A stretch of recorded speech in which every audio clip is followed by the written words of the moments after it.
আজ শুক্রবার। জুমার নামাজ শেষ করে ঘরে ফিরেছে সুফিয়ান। খাওয়া দাওয়া শেষ করে দিঘির পাড়ে বসে রইল। আজ ধবধবে সাদা রঙের পাঞ্জাবি পরেছে। সূর্যের সোনালি আলো গাছের পাতার ফাঁক করে মাথার উপর পড়ছে। কালো চুলগুলো ঝলমল করছে। হাতে খাতা এবং নিব কলম মনোযোগ দিয়ে লিখছে। লিখতে লিখতে মুখের কোণে মসৃণ হাসি চলে আসলো। বই পড়ার সময় মজাদার কিছু পেলে নিঃশব্দে হাসে। খাতায় মজাদার কিছু লেখার সময় অজান্তেই মুখের কোণে হাসি চলে আসে। এটা যেন সবার বেলায়। সুফিয়ানের দাদা নিজাম হায়দার, তিনি লেখালেখি করতে ভালোবাসতেন।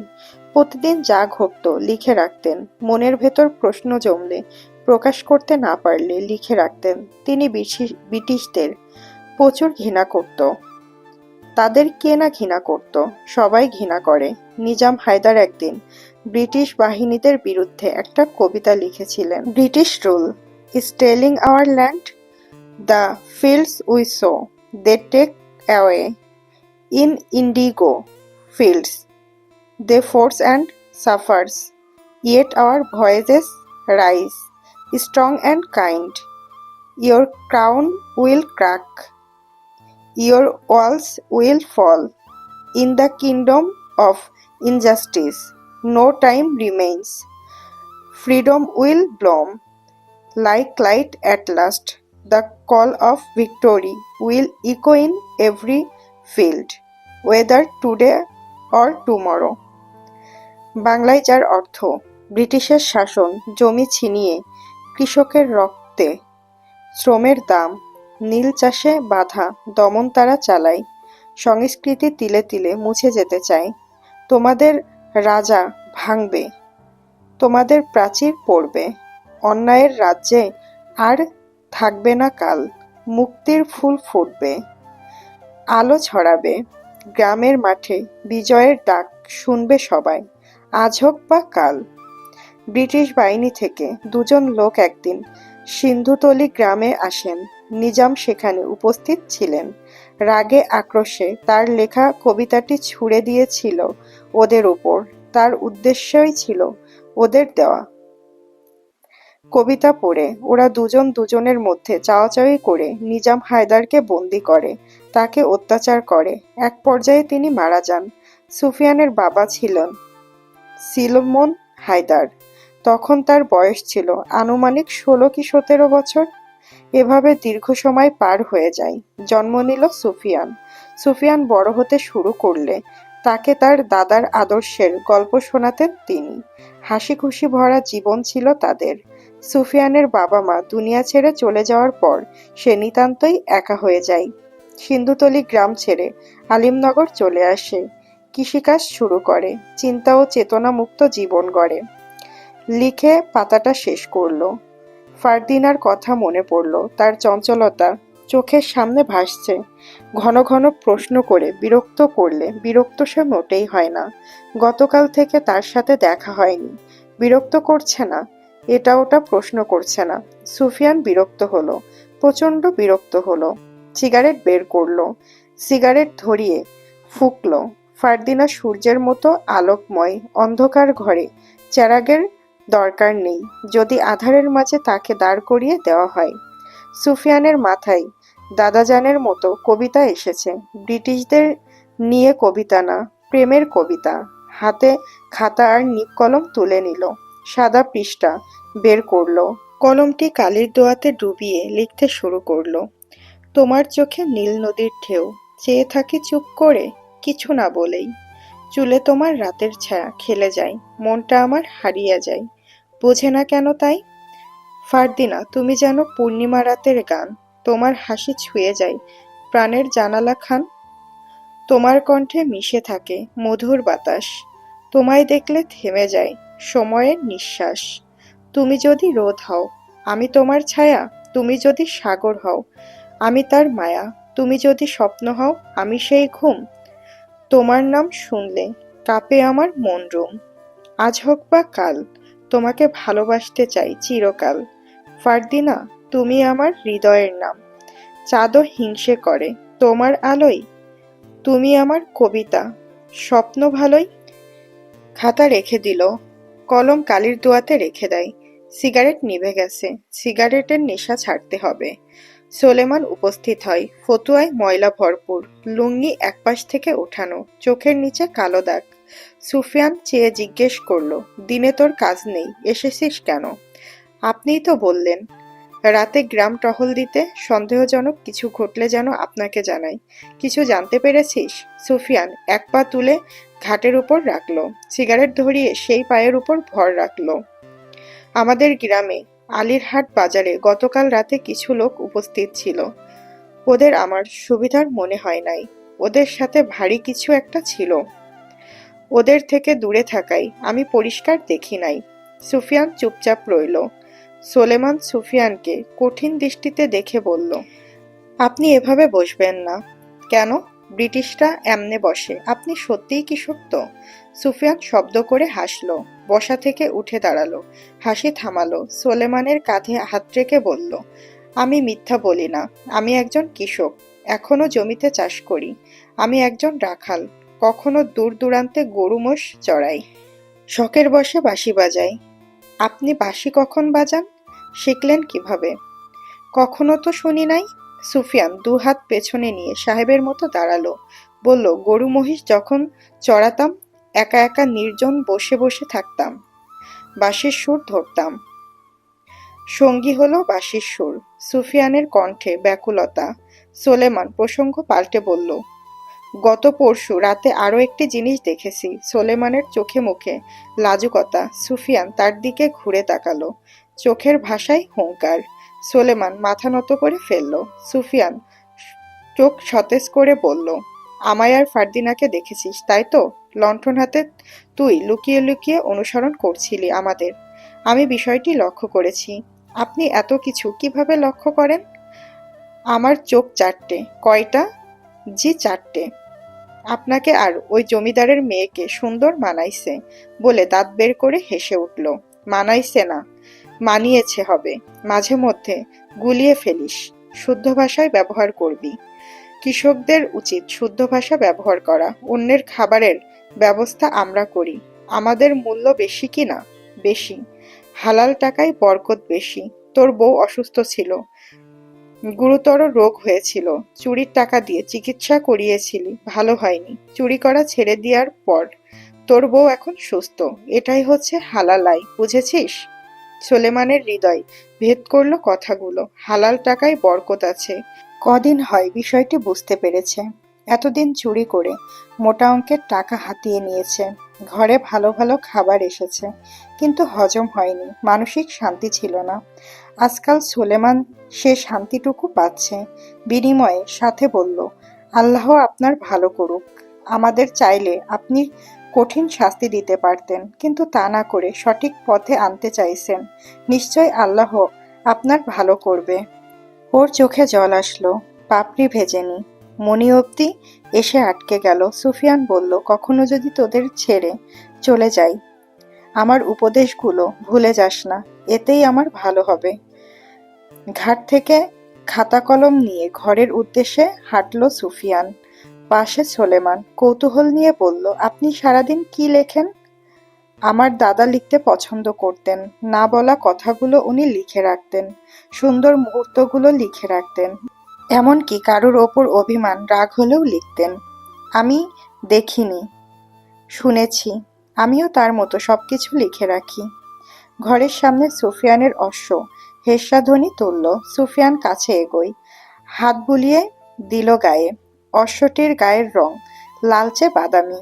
সুফিয়ান আদর করে নাম দিল রাঙা, বলল, আজ থেকে তোর নাম রাঙা। অশ্বটি পুনরায় হেঁসাধ্বনি তুলল। আনন্দ পেয়েছে। রাঙা মাথা নুইয়ে দিল। ভীষণ আদর দরকার। সুফিয়ান সকাল থেকে একবার ওর কাছে আসেনি। সোলেমান বলল, রাঙা। দুপুর গড়িয়ে বিকেলের আগমন ঘটল ধরণীতে। সূর্য মেঘের আড়ালে লুকিয়ে গেছে। কুয়াশার চাদর দিয়ে ঢেকে ফেলল গ্রামকে। বদ্রু হাবলু ক্ষেতে এখনো কাজ করছে। সুফিয়ান দুহাত পেছনে রেখে ধীর পায়ে ক্ষেতের আইলে হাঁটছে। কাদার গন্ধ আসছে, ভারী টকটকে নোনা ধরা গন্ধ। সুফিয়ান গলা উঁচিয়ে বদ্রু হাবলুকে লক্ষ্য করে বলল, আজ আর করতে হবে না, চলে যা। ওরা ক্ষেত থেকে উঠে চলে যায়। সোলেমান সুফিয়ানের দিকে তাকিয়ে বলল, আপনি ওদের ছাড় দিলেন কেন? ভোরবেলা থেকে ওরা কাজ করছে। আপনার মনে অনেক মায়া। সুফিয়ান একরাশ দীর্ঘ নিঃশ্বাস ফেলে বলল, মায়া অত্যন্ত খারাপ জিনিস। মায়া মানুষকে ছায়ার মতো জড়িয়ে ধরে। সোলেমান তার রেশ টেনে কিছু বলতে চাইল, পারল না। ফারদিনা ও ঝিলমিল আসছে তাদের দিকে। সুফিয়ান দেখেনি। সোলেমান বলল, আপনার ছায়া ওই চলে আসছে। হাতের ইশারায় দেখিয়ে দিল। ফারদিনা পরনে খয়েরি রঙের শাড়ি, আজ চুলগুলো ছেড়ে দিয়েছে। শীতের পোশাক নেই। ঝিলমিল হাঁটছে আর খাচ্ছে। সুফিয়ান বিরক্তিকর ভাব নিল। খুশি হয়েছে বুঝতে দিলেই সর্বনাশ। ফারদিনা সুফিয়ানের সম্মুখে অগ্রসর হয়ে বলল, গতকাল থেকে তোমার সাথে দেখা হয়নি। তুমি গোলাপের চারা দেখতে আসনি? কেন আসনি? নতুন কেউ আমার জায়গাটা নিয়ে নিয়েছে বুঝি? সে নিশ্চয় মেহের। আমি জানি ওই হবে। আমি তো ওর মতো কোমর দুলিয়ে নাচতে পারি না, তাই না?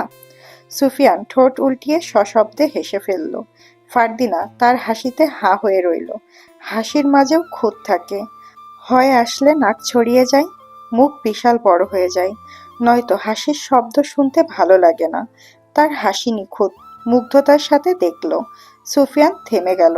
ফারদিনার সাথে গতকাল থেকে দেখা না হওয়াতে বিরক্ত হয়েছে। সত্যটা বলা যাবে না, মিথ্যা বলা পাপ। এমন কিছু বলতে হবে যাতে মিথ্যা না বলতে হয়। একসাথে এতগুলো প্রশ্ন করলে কোনটার উত্তর দেব? ফারদিনা আঙুল নাচিয়ে নাচিয়ে বলল, যেটাই বলো মিথ্যা বলবে না। আগে আমার প্রশ্নের উত্তর দাও। দিনের বেলায় বাইরে বের হয়েছো কেন? কেউ দেখে ফেললে বিপদ। আব্বা ভাইয়েরা একটা সালিশে গেছেন। ফুপু ঘরে আছেন। উনি দেখলে আর কি। আমার সারাদিন ঘরে থাকতে ভালো লাগে না। সোলেমান পেছন থেকে বলল, ঘরে থাকতে ভালো লাগে না নাকি আমগো সুফিয়ানকে ছাড়া ভালো লাগে না? বলে দাঁত বের করে হি হি করে হেসে উঠল। ওর রেশ টেনে ঝিলমিলও হাসলো। সুফিয়ান গরম চোখে সোলেমানকে দেখল। সোলেমান চুপ হয়ে গেল। সুফিয়ান ফারদিনার দিকে ঝুঁকে বলল, সারাদিন পাখির মতো ফরফর করো। তোমার ফরফরানি আমাকে বেশ বিরক্ত করে। শীঘ্রই আর তোমাকে আমি বিরক্ত করব না, দেখো। সুফিয়ান থাপ্পড় দেওয়ার ভান করে বলল, এক কথা বারবার শুনতে ভালো লাগে না। মারবে আমাকে? মারতেও পারি। সুফিয়ান রেগে গেল। চোখ দুটো লাল হয়ে গেল। বলল, আমার সামনে এই ধরনের কথা আবার বললে মেরেই ফেলবো। ফারদিনা নাটকীয় ভঙ্গিতে বলল, তোমার হাতেই মরতে চাই বাঁশিওয়ালা। তোমার লাজ শরম নেই? তুমি লজ্জা কেড়ে নিয়েছো, বেয়াদব মেয়ে। ফারদিনা হাসলো। সুফিয়ান বিরক্ত হলো না। খুব করে চেষ্টা করছে বিরক্তকর রূপটা ধরে রাখতে, হচ্ছে না। নিমিষেই নরম হয়ে যাচ্ছে কণ্ঠস্বর। হাসছো কেন, বেহায়া মেয়ে? তুমি জানো, কাল আব্বাও আমাকে বেয়াদব বলেছে, আজ তুমিও বলছো। দুজনেই আমার প্রিয় মানুষ। প্রিয় মানুষের মুখে বকাঝকা শুনতে ভালো লাগে। এই মেয়ে শোনো, আমি তোমার কোনো প্রিয় মানুষ টানুষ নই। না। বিরক্তিকর অভিনয় হচ্ছে না, একদমই হচ্ছে না। নিজেকে নিয়ন্ত্রণ করার জন্য সিগারেট দরকার। সিগারেট ধরালো। ফারদিনা বলল, আজ আর তোমাকে সিগারেট খেতে দেব না। বলে সিগারেটটা টান দিয়ে নিয়ে দৌড়ে ক্ষেত ছেড়ে জঙ্গলের দিকে চলে যায়। সোলেমান ঝিলমিল হাঁ করে তাকিয়ে রইল। এ কি, তুমি দৌড়ে ওর পেছনে গেলা না কেন? আমি তো ভাবছি তুমি ওর পেছনে দৌড়াইয়া ওরে ধরবা। সুফিয়ান ঠোঁট কামড়ে বলল, আমি তোর ভাবনায় চলি না। আর এই মেয়েটা আমায় অযথা জ্বালাচ্ছে। চল আমরা যাই। ও অপেক্ষা করতে করতে চলে আসবে। বোকা মেয়ে। ঝিলমিল বলল, সত্যিই তোমার ওর লাইগা টান নাই? না, সত্যিই নাই। আমি মিথ্যা বলি না। 3 সত্যি কও তো। 1 সত্যি, 2 সত্যি। সুফিয়ান থেমে গেল। 3 সত্যি বলার আগেই জঙ্গল থেকে ফারদিনার তীর্যক কণ্ঠ ভেসে আসে। সুফিয়ান হন্তদন্ত হয়ে ছুটে গেল। ফারদিনাকে জঙ্গলে দেখা গেল না। সন্ধ্যার আঁধার ছুঁয়ে গেছে জঙ্গলে।